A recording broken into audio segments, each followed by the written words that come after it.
할렐루야. 예, 이 새벽에 함께 하신 모든 분들에게 큰 은혜가 함께 하시길 축복합니다. 오늘 또 승리하신 분이 한 분 오셨네요. 애쓰셨습니다. 또 어제도 어느 분이 이제 확진됐다고 소식이 왔어요. 회사에서 직장 동료 때문에 또 확진이 됐는데 뭐 지금 여러 가지 상황으로 뭐 국가에서 예상하기는 뭐 들으셨겠습니다. 8월 말이 지나면 이제 수그러들 것이라 생각하고 있다고 하는데요. 맞서서 싸우고 승리할 수 있도록 또 늘 중보해 주실 줄로 믿습니다.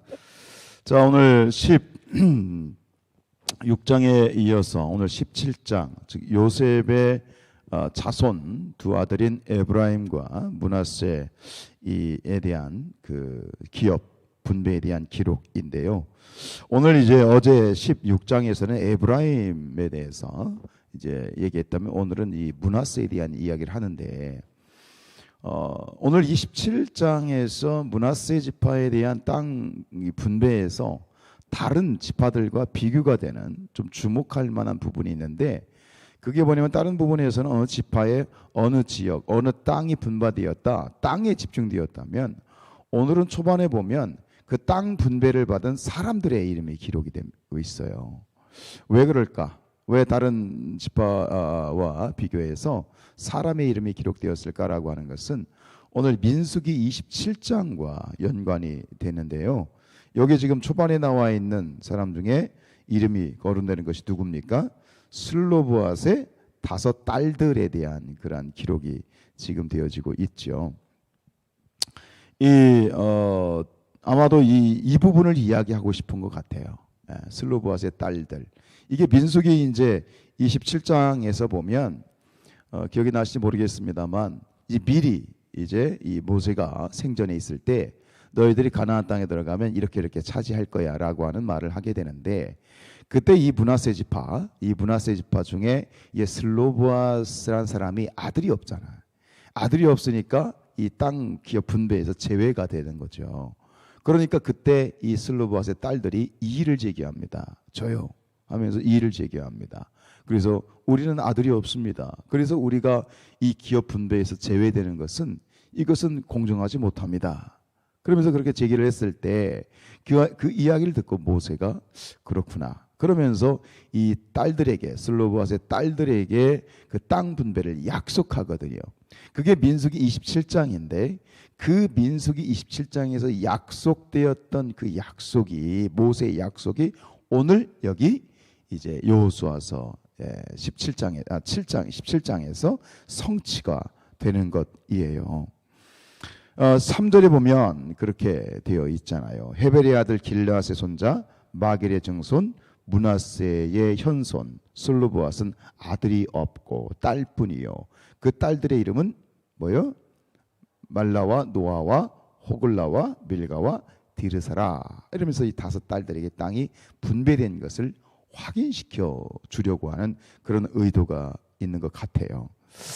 자, 여기서 이 슬로바스의 딸들이 아들이 없는 가운데 딸만 있는 상황 가운데에서 그 기업을 요구한 것은 그것은 굉장히 어려운 그러한 일이라는 것을 우리가 깨달아야 되는 건 뭐냐면 이게 지금으로부터 3,500년 전 일입니다. 이게 1406년에 일어난 1406년이 아니라 1446년이니까 1400 그러니까 약 1400년이에요. 지금 말하면 BC 1400년 전에 있었던 일이기 때문에 지금도 이 딸들에 대한 유산 상속이 많이 법적으로 보장이 되어 있지만 그래도 지금도 사실 그렇게 녹록하지 않다고 저는 생각을 합니다.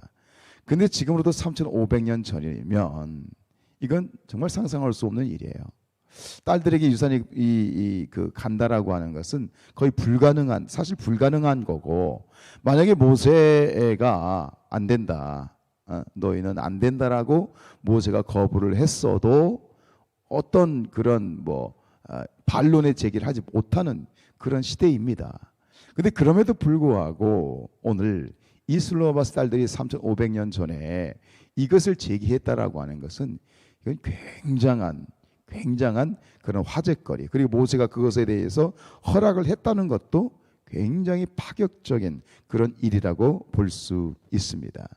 여기서 예수님이 하셨던 말씀이 생각이 나요. 마태복음 11장 12절에 세례 요한의 때부터 지금까지 천국은 침노를 당하나니 침노하는 자는 빼앗으리나. 어제 말씀드렸던 그 부분과 이 축복의 말씀과 일맥상통한다고 볼 수 있을 것 같아요. 축복받는 일에는 양보하지 마라.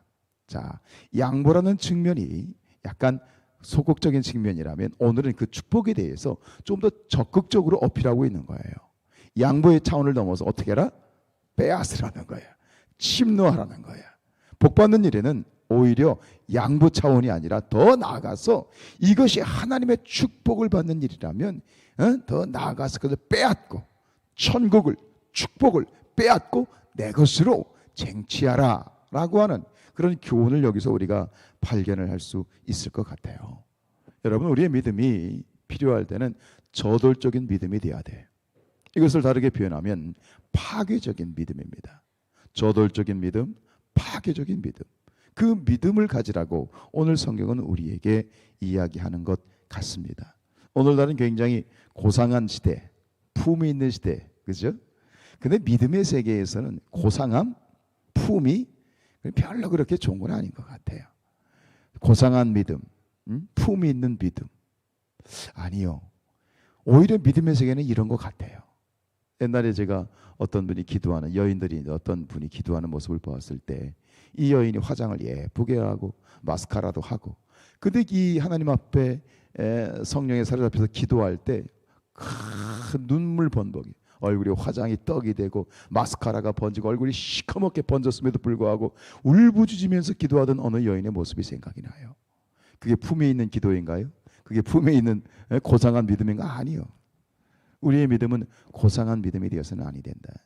품이 있는 믿음이 아니라 하나님 앞에 순수하고 저돌적이고 그런 어떤 파괴적인 그런 어떤 순수한 믿음을 하나님이 기뻐 받으신다라고 저는 생각이 돼요. 우리 한국교회가 가지고 있는 이 기도에 대한 이 기도의 축복에 대한 유산 중요한 세 가지가 있어요. 우리 조상들이 우리에게 남겨준 거 뭐냐면 새벽기도, 금식기도, 그리고 통성기도예요.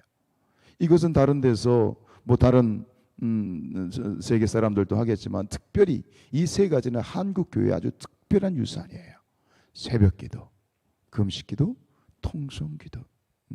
우리가 하나님께 부르짖는다. 그 중에 우리가 통성이라는 게 뭐예요? 부르짖어 기도한다는 거. 너는 내게 부르짖으라. 분명히 말씀하셨거든요. 그래서 지난번에 백영희 목사님 말씀하시는 거예요. 통성기도는 뭐냐? 골방기도다. 여기에 수백 명, 수천 명이 있어도 통성으로 부르짖어 기도할 때 어떤 일이 벌어지냐면 나와 하나님과 1대1의 골방으로 들어가는 그 기도가 통성기도다. 맞더라고요. 부르짖을 때 다른 사람, 그러니까 이 함께 기도할 때 가만히 묵상해서 그냥 소리 이렇게 죽이고 있으면 기도가 안 돼. 어떤 분들은 기도가 방해된다고 그래. 당연하지. 그래서 그때 함께 기도할 때는 통성으로 기도해야 돼. 그래야 하나님과의 골방으로 들어가는 거죠. 집중할 수 있는 기도, 부르짖는 기도. 그게 뭐냐? 그게 파괴적인 믿음이고 그것이 저돌적인 믿음인 거예요. 성경에서 보면 이 하나님의 은혜를 경험한 사람들의 기도를 보면 이 굉장히 저돌적이고 파괴적인 거예요. 그 중에 많은 정말 그런 예를 들을 수 있겠습니다만 그 중에 한 예가 뭐냐면 바로 수로보니게 여인이라고 하는 수로보니게 여인의 기도입니다. 그 수로보니게는 이방 땅입니다. 이방 여인입니다. 유대인들은 이방인들을 개라고 불렀습니다. 이방인들 중에서도 누구냐? 여자입니다. 그건 개 중에 개입니다. 솔직히 말해서 그 당시의 문화로 보면. 근데 그 수로보니게 여인이 예수님을 찾아왔습니다. 왜? 자기 딸이 귀신에 들린 거예요. 그래서 예수님께 예수님 좀 고쳐주십시오 라고 요청했을 때 예수님이 그 수로보니게 여인을 테스트하십니다. 그러면서 뭐라고 말씀하십니까? 자녀의 떡을 취하여 개에게 던지는 것이 마땅치 않다. 이것은 당시의 기본적인 통념이었습니다. 딸이기 때문에 유산을 받을 수 없다. 이게 통념이었습니다. 어떻게 내 자식의 떡을 개에게 주겠느냐? 너는 개다 이거죠.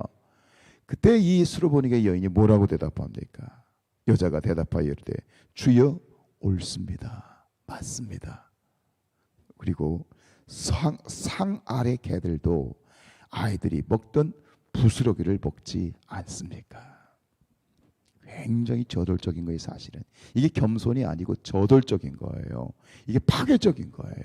그때 그 소르보니게 여인의 말을 듣고 예수님이 바로 말씀하십니다. 돌아가라. 귀신이 네 딸에게서 나갔느니라. 여러분, 우리의 믿음이 오늘 이 시대 가운데 한편으로는 저는 그래요. 고상하고 품이 있고 뭔가 지적인 믿음 아니요. 믿음이란 것은 그런 게 아니에요. 믿음이란 건 아주 나이브한 거예요. 순수한 거예요. 응? 민낯으로 하나님 앞에 나오고 민낯으로 하나님께 부르짖는 게 그게 진짜 믿음이라고 생각해요. 우리 사랑하는 성산의 가족들이요, 우리의 믿음이 천국을 침노하는 믿음이 되기를 축복합니다. 천국을 침노하는 기도가 되기를 축복합니다. 부르짖어 기도하십시오. 개인적으로 기도할 때는 묵상하지만 함께 기도할 때는 부르짖어 기도할 때 우리가 기도의 골방으로 들어가서 깊이 하나님을 만나는 체험이 있게 될 줄로 믿습니다. 기도하겠습니다.